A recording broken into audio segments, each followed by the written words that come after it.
രാജ്യത്ത് ജനസംഖ്യാ കണക്കെടുപ്പിന് തുടക്കമാവുകയാണ്. 2027 സെൻസസിന്റെ ആദ്യഘട്ട വിജ്ഞാപനം കേന്ദ്ര സർക്കാർ പുറപ്പെടുവിച്ചിട്ടുണ്ട്.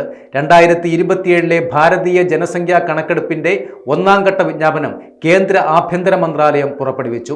2 ഘട്ടങ്ങളിലായി നടക്കുന്ന ഈ ബൃഹത്തായ വിവര ശേഖരണ യജ്ഞത്തിന്റെ ആദ്യപടിയായ ഹൗസ് ലിസ്റ്റിംഗ് അഥവാ വീടുകളുടെ പട്ടിക തയ്യാറാക്കൽ പ്രക്രിയ ഈ വർഷം ഏപ്രിൽ 1 മുതൽ സെപ്റ്റംബർ 30 വരെയുള്ള കാലയളവിൽ നടക്കുകയും ചെയ്യും.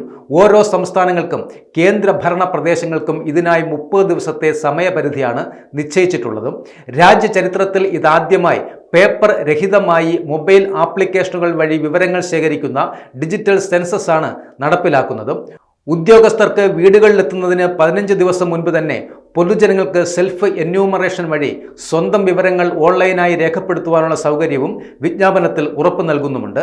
രണ്ടാം ഘട്ടമായ ജനസംഖ്യാ കണക്കെടുപ്പ് 2027 ഫെബ്രുവരിയിലാകും നടക്കുക. എന്നാൽ മഞ്ഞുവീഴ്ച ബാധിക്കാൻ സാധ്യതയുള്ള ലഡാക്ക്, ജമ്മു കാശ്മീർ, ഹിമാചൽ പ്രദേശ്, ഉത്തരാഖണ്ഡ് എന്നിവിടങ്ങളിലെ ചില പ്രദേശങ്ങളിൽ ഈ വർഷം സെപ്റ്റംബറിൽ തന്നെ ജനസംഖ്യാ കണക്കെടുപ്പ് പൂർത്തിയാക്കുകയും ചെയ്യും. കഴിഞ്ഞ വർഷം ഏപ്രിലിൽ ചേർന്ന കേന്ദ്ര മന്ത്രിസഭാ സമിതിയുടെ തീരുമാനപ്രകാരം ജാതി തിരിച്ചുള്ള വിവരശേഖരണവും ഇത്തവണത്തെ സെൻസസിൽ ഉൾപ്പെടുത്തിയിട്ടുമുണ്ട്.